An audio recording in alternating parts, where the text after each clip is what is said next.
どうも、こんばんは。すいません。僕もう始まってるもんだと思っていろいろ話してた。失礼しました。皆さん、こんばんは。はい、私の YouTube ご覧くださってありがとうございます。お元気でしょうか。はい。もう4月のね、終わりに近づいてきてるんですけど、今日は東京は雨が降ってて結構寒いですよね。はい。あの、今日はいろいろとあってですね、こういうアングルなんですけれど、実は私のラップトップの調子がちょっと悪くて、PC を使ってるんですけれど、PC にこのウェブカムをこう、つなげてやってるんですけれど、見えてますかね。はい。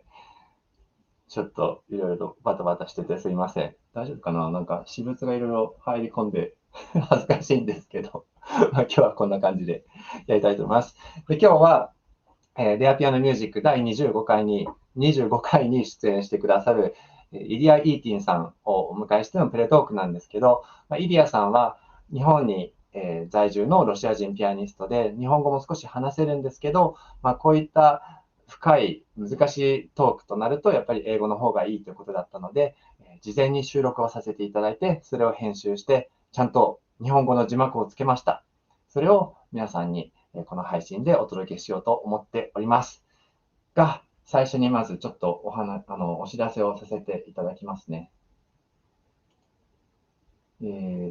私の、SNS でご覧になった方も多いかと思うんですけれど、私の新譜アルバム、はい、スクリャービン・ラフマニノフの CD が4月21日にリリースいたしました。ありがとうございます。今日はちゃんと用意したよ。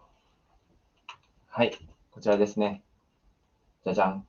ファンタジーっていうテーマなんですけれど、えあれ映ってるファンタジーっていうテーマなんですけれど、いろいろ幻想にちなんだもの、そうじゃないものもいろいろ入って、面白い内容になっているかなというふうに思っております。いろいろとね、アナザージャケットっていうものもレーベルさんご用意くださって、特定のオンラインショップだとか、に行くと、なんかこういうものがついてくるらしいですので、ぜひぜひそちらの方もお求めいただければと思います。ちょっとリンクをシェアしますね。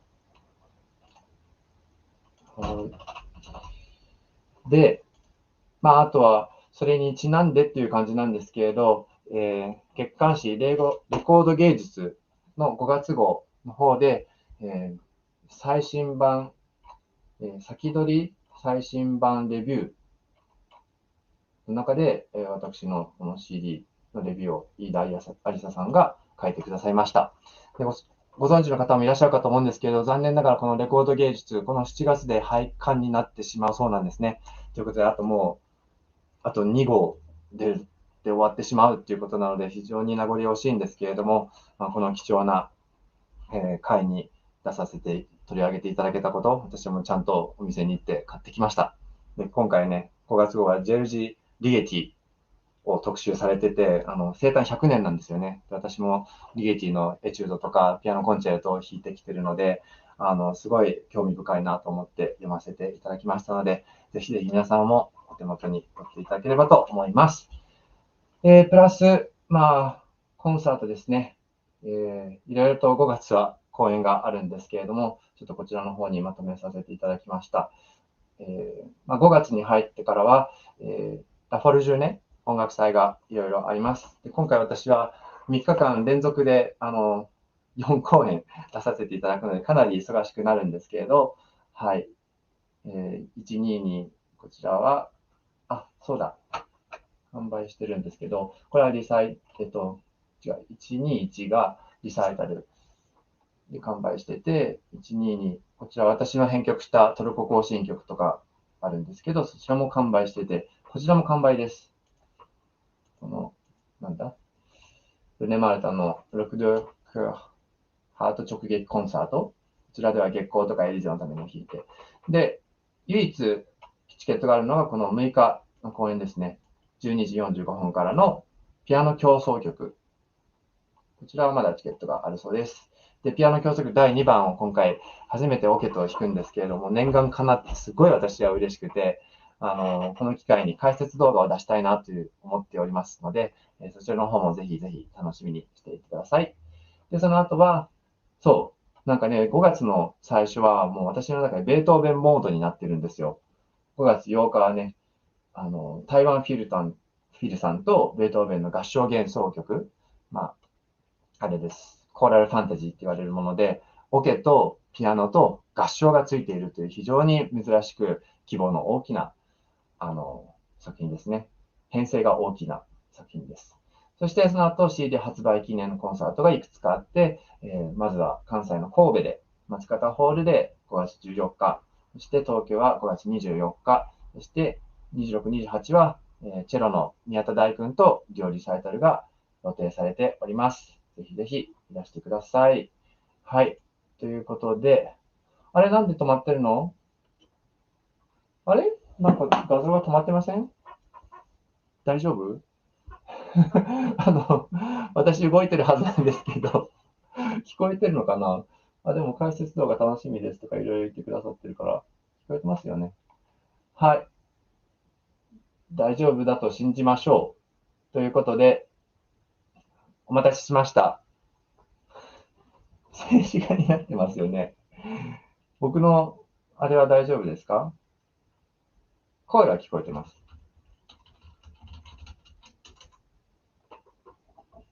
声は聞こえてますよね。はい。じゃあもういいです。今日のメインに行きましょう。ということで、メインは、ピアノミュージックプレトーク with Ilya Itin ということで、先ほど申し上げたように、イーティさんと事前収録したもの、を編集しましたので、それを皆さんにお届けします。ではでは、見てください。はい、こんにちは、イリアさん。お元気ですか？こんにちは、小原さん。元気です。はい。はい、ありがとうございます。今日はよろしくお願いします。ありがとうございます。はい、最初に簡単に日本語で自己紹介してもらえますか？イリア・イテンです。どこから来ましたか？ロシアから、そしてアメリカから。ロシアはどこの町からですか？エカテリンブルク。エカテリンブルク。エカテリンブルク。行ったことあります。知ってます。はい。すごい、すごい。で、日本には初めて日本に来たのはいつでしたか？いつ30年前。30年前。はい。そんなに昔だったんですね。はい、で、今は日本の武蔵野音楽大学で教えてらっしゃいますね。私の仕事11年前から。はい。すごい。日本は好きですか？とても一番好きです。美しいです。とても優しいです。美味しいです。美味しい。全然。日本語上手で素晴らしいです。優しい。Bravo for your Japanese. But now let's switch to English. So, do you remember how we met? Can you tell the audience about the story of our connection? I remember it very well. I remember your concert at the, I think it was Alice Hall, in New York. After you won Cleveland competition, and I was invited by the organizers of the competition because I won that competition a few years ago, and I came and I was so happy because I was so impressed and I enjoyed your performance so much, and then I wanted to meet you. So then I came backstage, and I was introduced to you, I think, by Karen Knowlton, who was right. So that was November 2003. That's right. 20 years ago. 20 years ago, yes. Long time. It's incredible. And I also clearly remember that we met in the backstage of Alice Hall. It was a great surprise for me that you were there. And I knew that you won the Cleveland competition as well. But recently I saw in your profile that you won also Chopin Prize. Yes, at that competition, yes. I did it too. I also got the Chopin Prize. So we are not only the first prize winner brothers, but the Chopin Prize. But Chopin brothers, yes. So, anyway, so that Yeah. is our first meeting, and That's right. the connection between us is the Cleveland competition. Yes. But you won so many other great competitions like Lee's competition Mhm. or top prizes in Rubinstein, Gina Bakar, so you Mhm. name it. Yeah. It's Yeah. incredible that Mhm. you won so many competitions. So it's a great pleasure and honor for me to have you in my series. And this is the 25th concert, and you are the first non-Japanese artist. Wow. And yeah, so This is a great honor for me, and I'm really, really grateful to you for having me. oh really? If you're serious, absolutely, yeah. Thank you so Oh, much. thank you.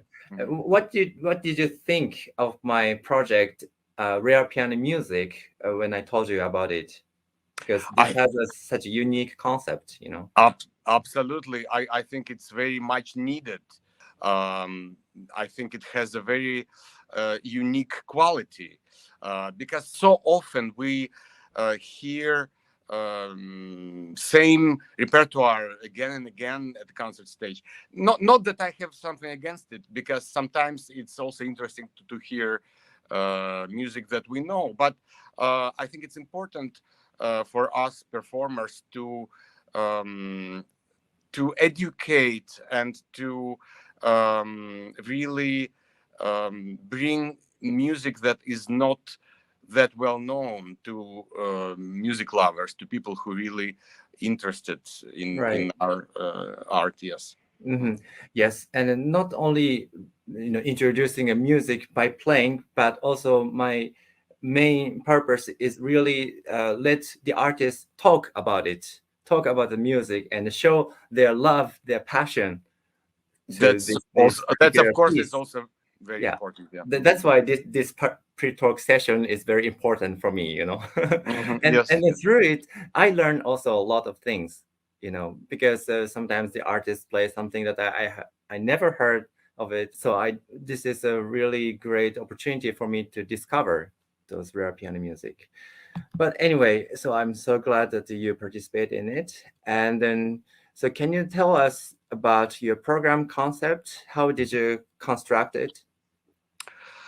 Um, for a long time, I wanted to play Medtner, actually, and I have to be honest, I was not sure if this music is for me, and I looked at certain pieces a long time ago, and I even studied them, but then I decided not to perform them because I couldn't really, I didn't feel that I was doing it justice, and then I Oh, thought, well, maybe it's not for me.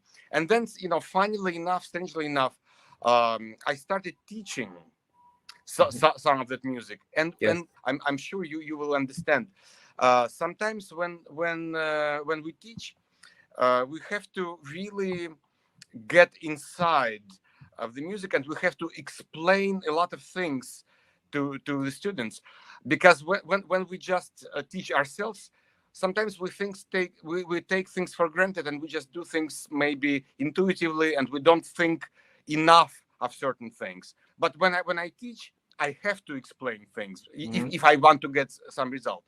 And finally enough, when I started to really research and trying to understand and trying to get into composer's mind, I got totally hooked on that music, and I thought, why don't I play it myself? Because I had to demonstrate it at the lessons every time. Uh-huh. I had to play, and then I thought, Yeah. oh, and then I thought I almost learned it doing Okay. it well. So I thought I should do it myself. Actually, why not? Okay. Yeah. And then, of course, for me also the pairing of Medtner and Rachmaninov, I think, is also very interesting. Of course, the other pair, as what you do in Rachmaninov Scriabin, is perfect. Of course, that's also an They amazing are rival and match. contemporary, about the Yes, same yes, age. Yeah. But absolutely, and same era, same time, same kind of similar. I would say similar outlook. But with Rachmaninov and Medtner, it's even more connected, because of course of their personal connection. They were really good friends. And I would say on the human level, but also on musical level. So it's sort of it's kind of a double friendship in a way. Really? Yes. And it's for me personally, it's very interesting to see how their music is similar and how it's different. I know that the story that the Rachmaninoff was much encouraged by Medtner to finish composing his piano concert number 4, and then Rachmaninoff did it and then dedicated to Medtner. Is that right? Absolutely, and also in that concerto, you can hear a lot of Medtner also. Medtner, okay. Absolutely. In fact, there's similarities between that and Medtner's second piano concerto. Right, Medtner. In exchange, he wrote. Absolutely. There's exchange of ideas. Absolutely.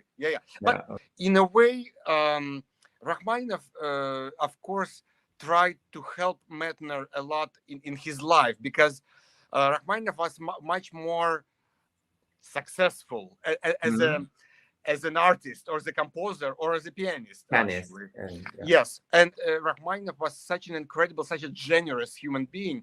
Particularly, he wanted to help Medtner because Rachmaninoff felt that Medtner's music deserves to be heard much more often, and Rachmaninoff tried to include Medtner's music in his own concerts, and sometimes very often unsuccessfully, because promoters didn't want Nikolai Medtner is not major composer, at least in Japan. And what about in Russia? Is he well known? People often play his music. It's a good question. If you ask me that question, I don't know, 30, 40 years ago, I would definitely say no, he's not well known. Okay. These days, perhaps his music is being played more often. I think it started to gain some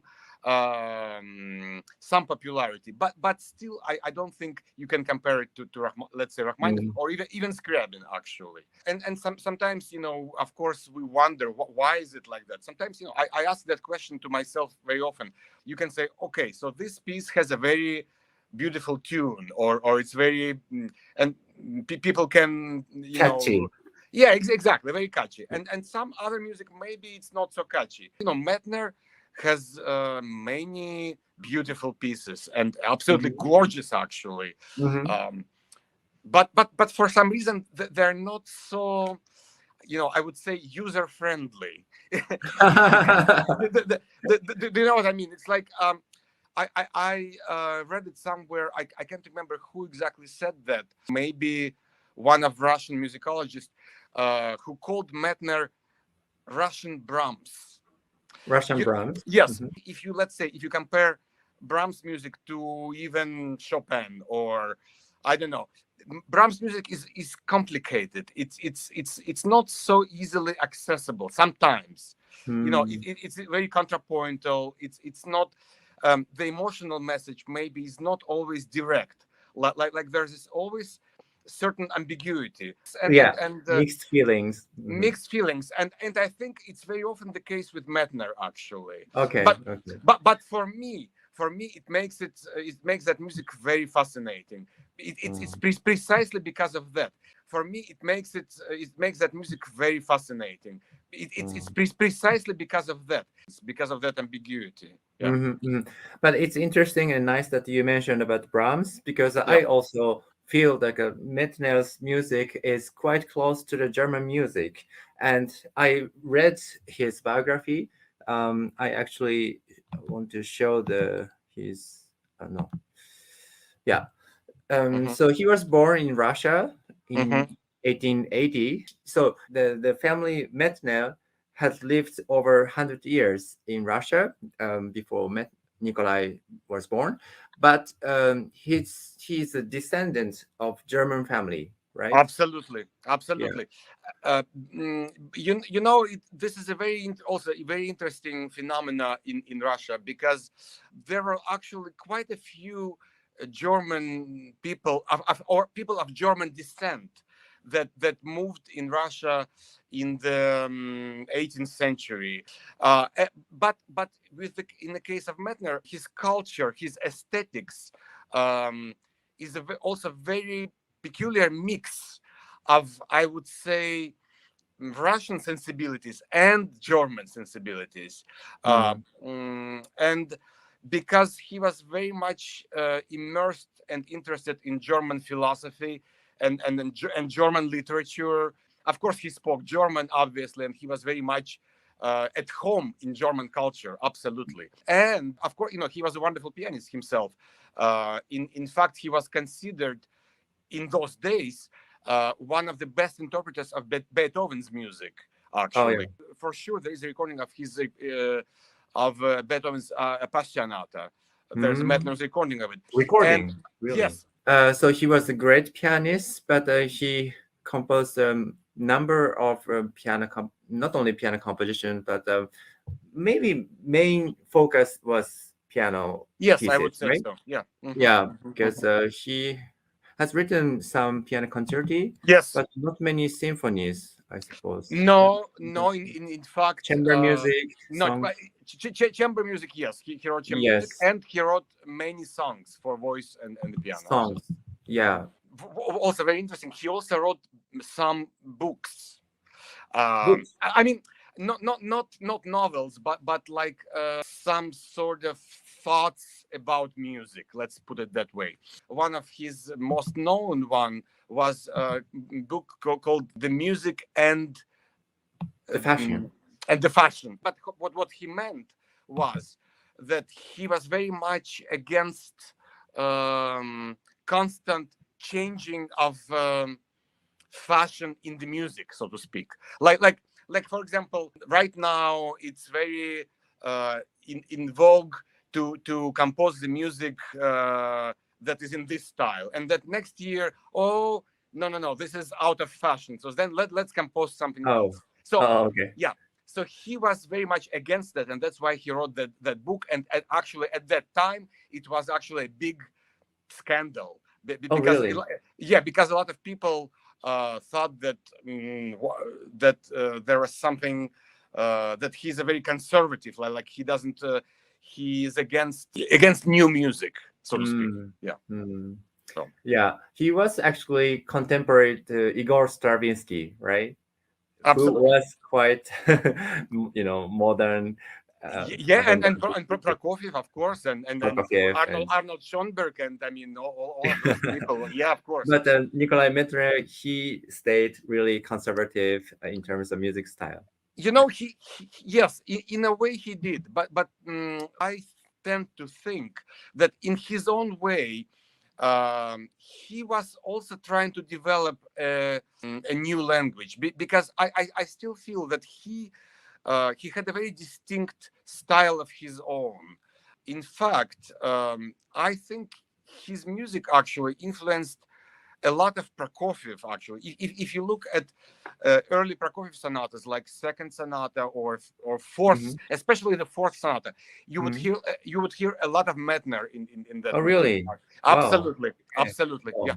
Yes, that's very interesting. Yeah. Okay, so let's talk about the work that you are going to play.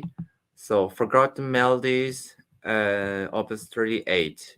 In Russian, it's not called the melodies; it's called Forgotten Tunes. Oh yeah, sorry, yeah, Forgotten No, Tunes.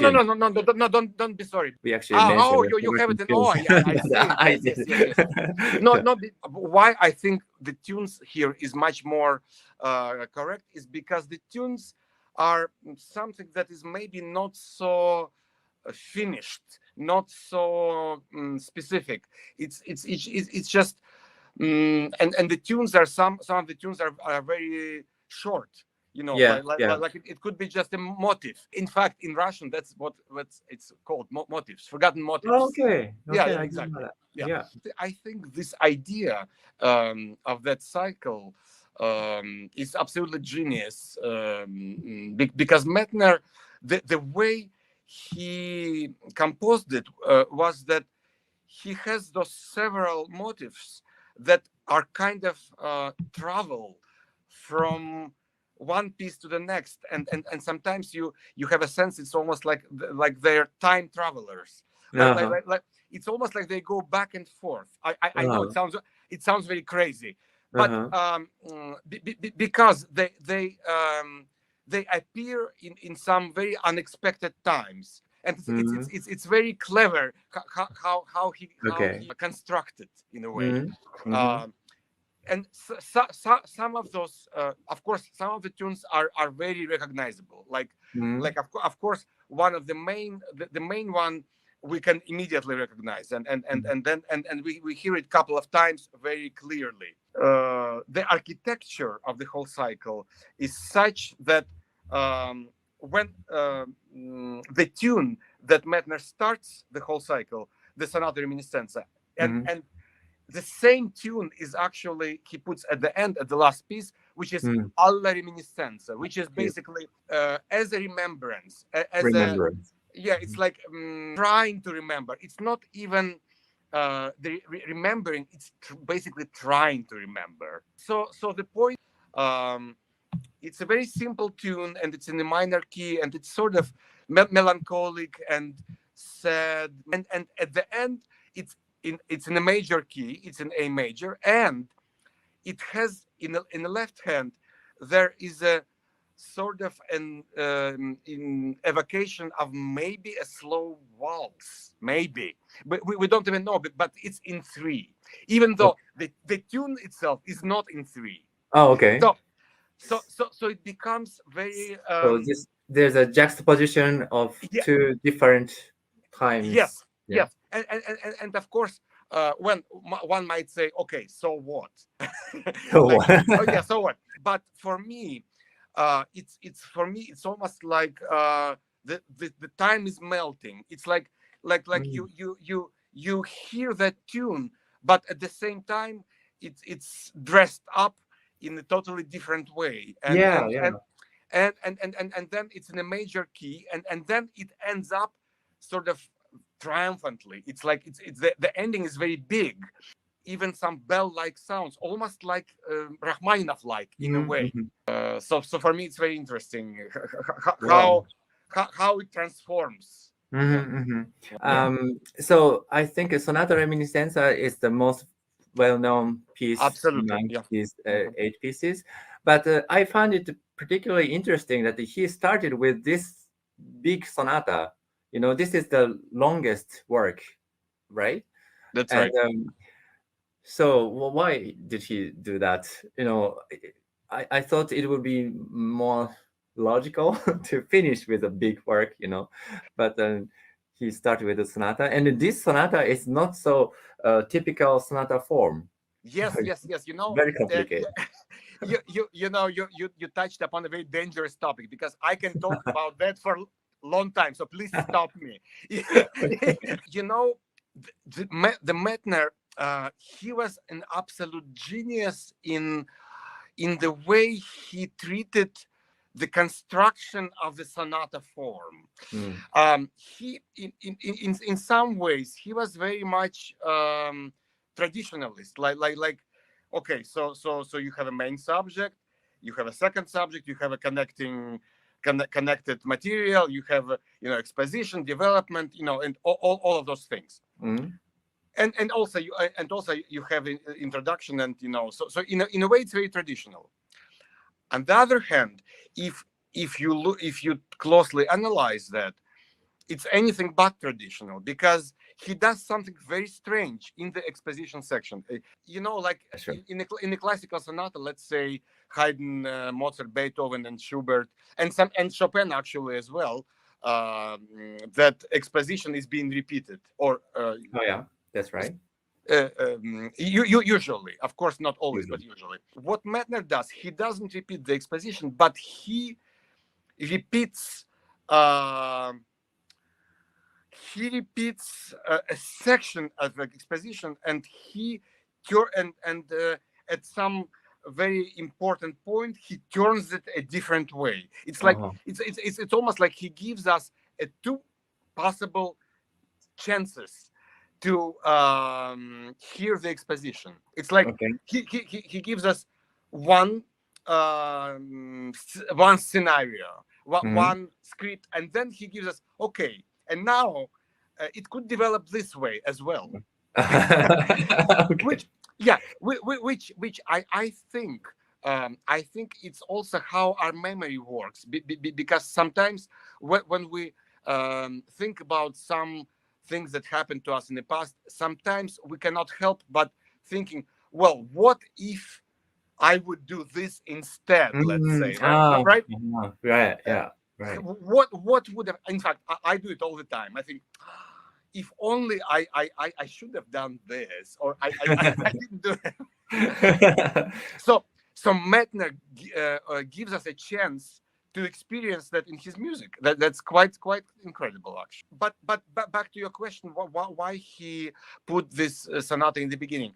I think, first of all, I think for him the main one of those main forgotten tunes, the sonata starts with this tune, and I think for him it was important. He opens this world to us, and because that particular tune is also is being used in the sonata for the defining of exposition and then development section. He does it before development. Or in a way, you know what? In a way, like Beethoven does, let's say in Peatix, when he has the introduction and then he does it again before the development.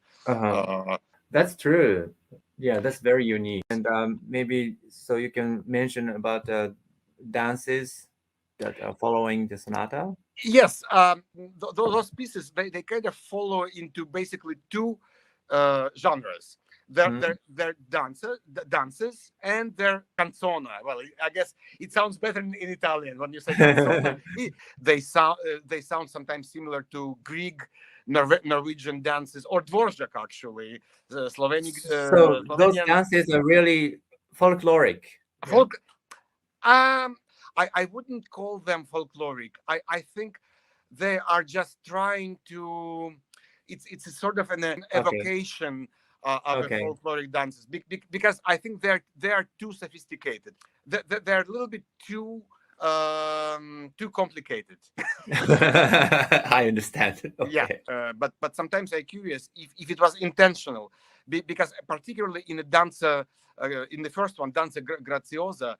I hear almost like a quote from Greek, even from Norwegian dances. Yes, but the rhythm is a little bit more complicated, and of course the harmony is more complicated. But it's like a nice remembrance. Oh, there's of course Danza rustica, which is like a country dance. Which you know, to me, I'm not sure why he calls it Danza rustica, because when you think of country dance, you think also of something quite simple. But to me, it's not simple enough. I think because one can even hear maybe even Chopin, maybe even Mazurka, maybe or something of that kind. And then the Danza silvestra, which is like a forest dance. To me, that's very Schumannesque, actually, because. Yes, to me, I hear some relationship to that its music maybe was inspired by the whole idea of those forest scenes and yes. We thought about it. Yeah, and in fact, I hear a lot of Schumann in Medtner's music also. There's a lot of Schumann in this sensibility. Yeah, right. So. And then there are two canzona. No, how many? Yeah, two. Canzona fluviala is like river song. To me, it's an improved version of Mendelssohn Gondolier. Venetian, yes, Venetian, exactly. Gondolier, yes. Exactly, Gondoliera, yes. Gondolier exactly. leads. Yeah, we almost feel that it's also kind of an evocation of that style, of that image. That's actually, I have to say, that's my favorite of the whole cycle. Okay. Yeah. And then Canzona Serenata is, well, first of all, he quotes the main forgotten tune there. It starts with that, and it also ends with that. and the in the middle of it there's this again very singing like melody. It could be a gypsy song maybe, or there's a touch of maybe even Rachmaninov in it, or maybe also some German music as well. I don't know. It's a very peculiar style, but unmistakably Medtner's own. I mean, once you hear it, you cannot mistake it for anything else, actually. Okay, great. Yeah. And then you said the Alla Reminiscenza is the final ending. Yeah, and then at the end, the Alla Reminiscenza is also an amazing piece when we hear the main forgotten tune, but it's kind of being as if it's been reimagined. Yes, as it's being from something that is vague and melancholic and perhaps sad and perhaps nostalgic. Now it's triumphant and overwhelmingly bright, jubilant. It's like a sunrise, or I don't know how to describe it. It's totally amazing. Beautiful. Yes. Yeah. I have a particular question about this composition. We know that it was composed in 1918, and that was the year towards the end of Russian Revolution and the First World War. Do you think these occurrences or tragedies are reflected in the work? I'm so glad you asked me that question, because there's not a simple answer to your question. In a way, I would say the circumstances were absolutely horrific, because not only it was the end of the war, it was really a time of a total catastrophe. When I think about time when Medtner was literally sitting at the table and writing down that music, and I think what was going on outside of his house, like he was looking out of the window, people were shooting each other, there was no food, people were starving to death, absolutely. And it was a total collapse of life, basically, as everybody would know. And when I think about this, I can't quite understand how it was possible for him to write music like this. Yes. Yeah, I think he must have had some kind of protective shield around himself, because I'll explain what I mean by that. This music, there's a plenty of drama in that music, and some of it is very dark. Of course, some of it is also very beautiful. Some of it is very sad. I mean, there's many kinds of colors and moods in that, absolutely. But to me, it feels that all of those feelings that Medtner evokes, they have nothing to do with what's going outside of his own world. It's almost like he is in his own world, in his own universe. And I have to tell you something. When the pandemic started going, and actually that was I started to look at this music, and I thought, even though of course I don't want to compare the time of pandemic to the time of when Medtner was writing this, but I was actually thinking, in a way, Medtner, I feel, gave us all sort of an example, a lesson, how to keep our own integrity in the times when nothing is stable, when nothing is, we cannot take anything for granted. It's like when our world is collapsing or shifting, or but he is totally in his own. He remained in his own universe, and find a way to escape, not escape, but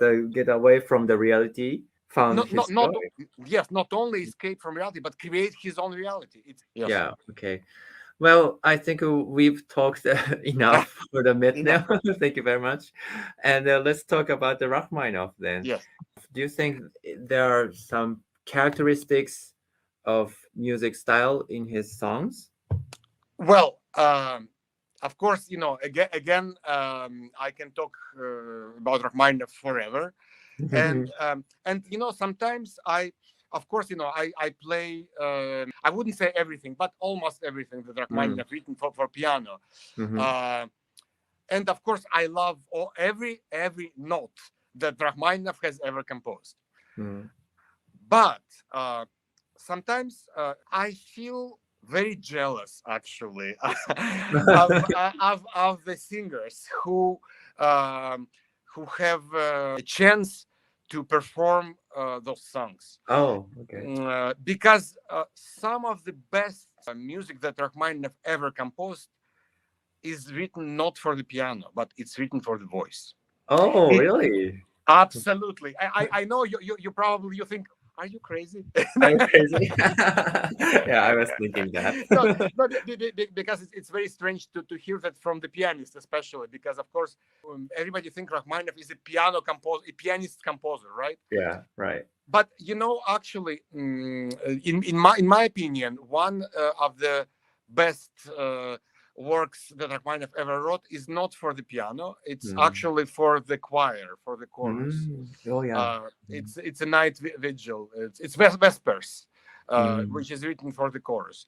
And in fact, if I could, maybe my next life, I would like very much to either make a piano arrangement of that or learn how to conduct the chorus and perform with the chorus. But going back to the songs, I can't remember how many exactly songs Rachmaninoff written for the almost all of those songs, other songs that he wrote.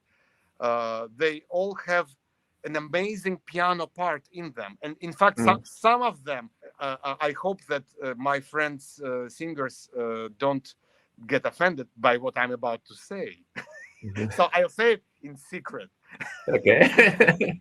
Sometimes I feel that the voice part is not even necessary there because yeah.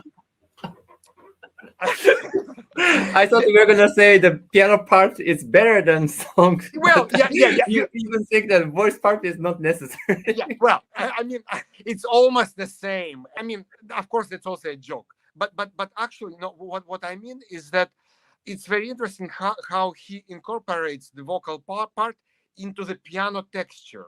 So in a way, the voice becomes almost like one of the elements in the larger texture. And the melodies are so lush, so luxurious that sometimes you almost feel like, how could he come up with such beauty? I mean, it's impossible. Impossible. It's like, yeah. Okay. Ilya, can you maybe tell us briefly the text of each song, or is it difficult? Of course I can tell you the text, but to be absolutely honest, I don't think that the text is that important. Okay. I mean, I would say general message. Okay. So the first one, by the way, the English titles, how fair the spot. Yes. In Russian, it's здесь хорошо. Здесь хорошо. It means well, basically it means idesne. Yes. But in a very general sense, it means the words in that song are saying this, that look how beautiful everything is. There are trees here. There are beautiful things about nature. But the last words of that song is that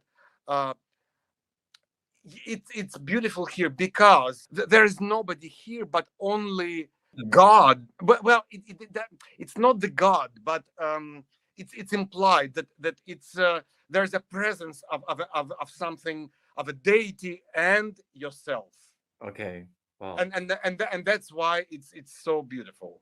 Uh-huh. The other one is also Silent Night. Well, yes, I it sounds very misleading in English because of course there is a Christmas carol about a silent night. No, it has nothing to do with that. Of course. Okay. Actually, this is a true love song. In fact, it's very sensual. I would even I don't want to say erotic. It's not erotic, of course, but the music is very sensual, and it's how you admire somebody who you love, and you admire everything about her. I mean, actually, it's from the man's voice, Okay. so it's about woman, and he the man is just ecstatic about the woman that he loves. Can you say in Russian the title? В молчании ночи тайной. Okay. Ночи is the night. That Night, I know. exactly. And tayna is tayna. It means mystery. So actually, in the silence of the mysterious night. Oh, okay. That's yes. much better. I think we should change the title. Yes, exactly. Well, night is mournful. Yes, exactly. And in that song, the text, the poetry is absolutely genius, because in this case, the text is by Ivan Bunin, who was actually one of the major Russian writers and poet of that time. And he was actually a Nobel Prize laureate. Yes, Ivan Bunin is a very interesting figure in Russian culture, because very often he's being compared to Rachmaninov in a way. Even though he was a writer and a poet, but his aesthetics and his personality is very much like Rachmaninov's, actually.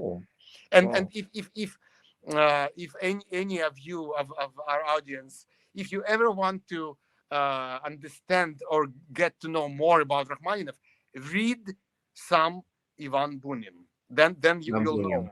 Okay, I will write it down. Not Stanislav Bunin. Oh, okay. yeah. They're the pianist. Okay, yeah. Then they are not in the family. Not related. Not related. No, not related. Yeah. Okay. So, and that text is just mournful night and loneliness of the night. Yeah. And then title in Russian? Ночь печальна. I have a special question to you. Yes. Do you like night? I mean, what is the night for you? Oh, I love night. You know, the other day you sent me a message saying that it might be too late for you because no, the reason is I absolutely love night, and I love the darkness, actually. Really? Okay. Absolutely. Because I know that you get up early, and I thought because I have to. yeah, because you have to. And I don't teach at any university, so I don't have to get up early. So I'm very jealous of you. I'm very jealous. Sorry. But I think many artists, many musicians love night, because for me the night is a time so fantastic, mysterious, and inspiring. So I get so much same for me. I think Rachmaninoff and this poet Bunin was also. The sound picture that Rachmaninoff gives to us. Yes, of course, it's very sad and it's very lonely, but it's also exquisite. It's so, again, I have to say the word beautiful, even though it's also very dark and sad. But I guess that's the power of the great music, power of the art. The last song is very happy, actually. Yeah. Yes. It's called the Spring Waters. Весенние воды, which is spring waters, but actually, even though literally вода is mizu, it's the it's a river, right? It's a flood. But what this poetry is about is a very particular time of the year, which is in Russia, I would say mid-April, maybe. In northern parts, it's May also.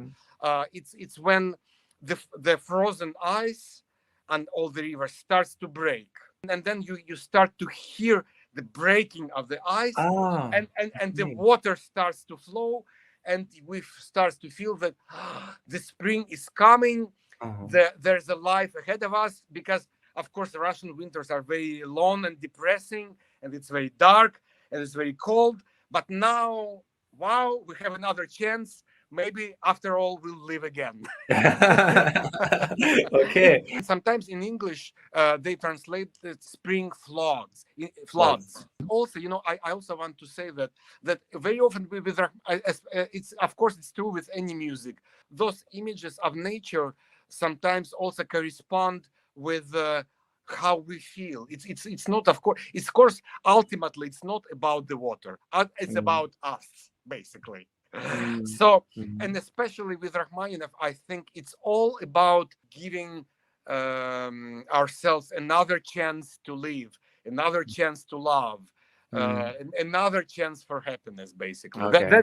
That's I think what Rachmaninoff music is about in this particular case. I knew actually the transcription of this song with R. Wild that you must know, but you are going to play another transcription, Vedernikov. Vedernikov, yes. He was an amazing pianist who I really am not sure why he's not that well known, because he was a truly great pianist. He played all Hindemith. He played Schoenberg. Absolutely. Wow. And yes, and it was not a small thing back in Russia in those days, because not many people in those days played that music in Russia, and he did. He was a student of Neuhaus. Exactly. Yeah. He studied with Neuhaus at the same time when Sviatoslav Richter played, and in fact, he played a lot with Richter in duo. Really? Yes, oh, absolutely. Okay. And many people actually claimed that he was a lot better than Richter. Yes, I just want you to give you a sense of who he was, basically, of what he was. The reason I chose those transcriptions, because in my view, they were the closest to the Rachmaninoff's original writing. Don't get me wrong, I don't belong to the camp of musicians who are such purists that would say, oh, no, you cannot change a note here because, I don't I don't work in the urtext police. At the same time, piano writing that Rachmaninoff did is so amazing that I don't think there is any reason to change it or change, right, or to improve it, really. I mean, like why? He of course, his textures are so amazing. His ways of piano writing is so rich and so complex. But at the same time, he sometimes could be also very laconic. Sometimes I also see Rachmaninoff also as a modern Baroque composer. Really? Okay. Yes, because of the constant counterpoint. And constant ornamentation. Like there's so much ornamentation, of course, in the Rachmaninoff sense. But at the same time, Rachmaninoff is also was a very much modern classic. So I like to have this two from all of the facets of the Rachmaninoff. Okay, so I think we've talked enough for the program. And let's talk a little bit about the Megakda concert coming up, in which we're going to collaborate together. Oh, yes. For the first time, we will play four hands, Dvorak, Slavonic dances. Have you played them before? You know what? To be honest, absolutely honest with you, I must have played them, but if I ever had, it would have been a long time ago. I have heard the music. Yeah, these are quite famous songs, and yes. I used to love. I mean, even now I like them, and I used to play with myself. My family used to have clavinova, so I recorded the second part, and then I played the primo part. Oh, what a fantastic idea! Oh, that's great. Well, I don't know if I played it fantastically, but I had a fun, playing those songs, and I really wanted to play them with you, and I'm so looking forward to. Me too, absolutely. Yeah. Okay. Me too. Yeah. And then you will play some Chopin's. Yep. In addition to Medtner and Rachmaninoff. Some Medtner and some Rachmaninoff, yes. The concert is sold out. So. Oh my God! Well, so I'd better be prepared. Yes, Yeah. be Yeah. prepared. Yeah. Yeah, of course. And do you have any particular project to talk to announce the audience? I have a chamber music concerts in Tokyo in You're gonna June play 1st. in June. In June, yeah, I'm playing with a member of NHK Philharmonic NHK with Symphony Orchestra. Maro Fuji. Yeah, Maro-san. Maro-san, And you know Nagoya. Maro-san, yes, and others, yes. And I also have a solo recital in Tokyo in July. I also have a concert in Nagoya. Yamaha. So please check out this website, which I'm going to share in the description. And so at the end, so this is my tradition, or the tradition of this series, that I ask each artist the most terrible or funny story or experience that he or she had in a concert or a competition or something related to music. So could you please tell us your story? I have several, actually. Of course, I will not tell you every story, Not everything. but I want to have at least two, and I'll explain why. Okay. You know, very often when I would play in Italy, and especially in the south of Italy, and especially in the outside venues when you play outside. Okay. I will not go into details, but it didn't happen during the concert. But at the rehearsal, I played. Actually, I remember it very well. I played Liszt Second Piano Concerto, and it was a rehearsal with the orchestra, and the concert was in this very beautiful Baroque style villa, like a courtyard in Italy. I'm sure you know what I'm talking about. Gorgeous setting, absolutely amazing. At night, it was dark. Well, at one point, I noticed that there is something on my keys that I don't want to touch, basically. Oh, so coming up from. Oh my gosh. And the problem was that, of course, one can say, well, okay, so you just wipe it and whatever. But the problem was I couldn't do it because it happened when I was very busy playing myself. Okay. So I started to look at the first violin and ask them to do something, but they didn't know what I tried them to do. So they like, what are you talking about? Like, what? Yeah. But do you mind if I tell you actually another story, which is actually more horrifying, but also a little bit funny. But funnily enough, it's related to our topic of our conversation earlier of Medtner and Rachmaninov. Long time ago, just remember the days there were no internet, that even fax machines were not readily available. So I was on tour in South America, and I was scheduled to play Rachmaninov fourth piano concerto number 4. So I learned that concerto specifically for that tour. Because they requested. So I'm arriving, and my first concert is in Santiago, the capital of Chile. So I arrived, and I come to my first rehearsal with the orchestra. And then they start to play, and then I start to play. And then after I don't know, maybe after first page, something weird starts to happen, and which I don't quite understand. So I think, are we not together? So I stop, and I'm like, okay, let's start again. Okay, same things, the same spot. It seems like something is going on, and then I think, but why aren't they playing it? So then I go to conductor. We look at the score, and I even tell him. So what are you playing? So he said, well, this is what we're playing. It's not the same version. So yes, but then I thought, oh my God, we play a different version.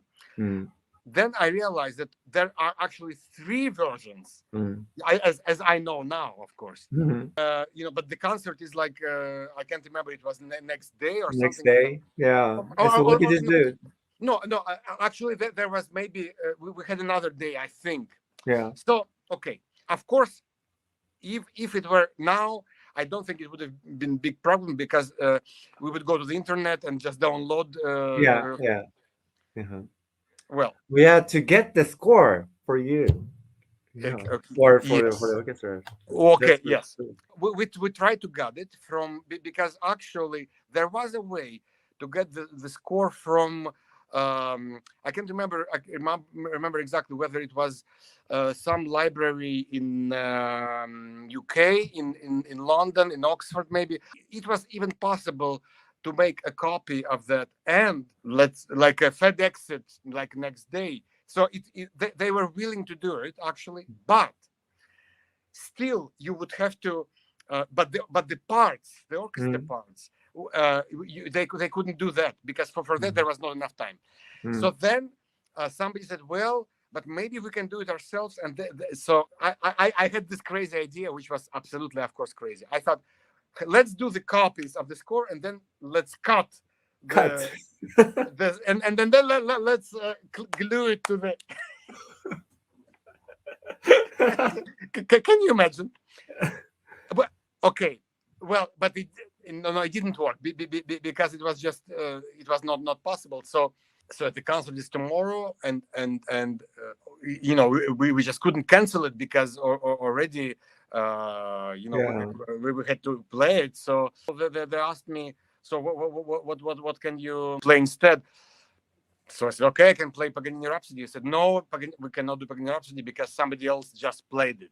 So I said, okay, so I can do Beethoven 1. No, somebody just played it. So then I thought, that very year I had to play at the Proms in London, and they asked me to play Greek concerto, which I actually never played.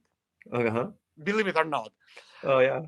Yes, and I thought, maybe I should just try to play Greek here, so it wouldn't be first time at the Proms in London. So I would feel a little bit more secure playing in London.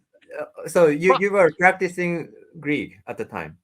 I was practicing, but I was not honestly. Not so now, 30 years later, I can say honestly that I was not ready to play it yet.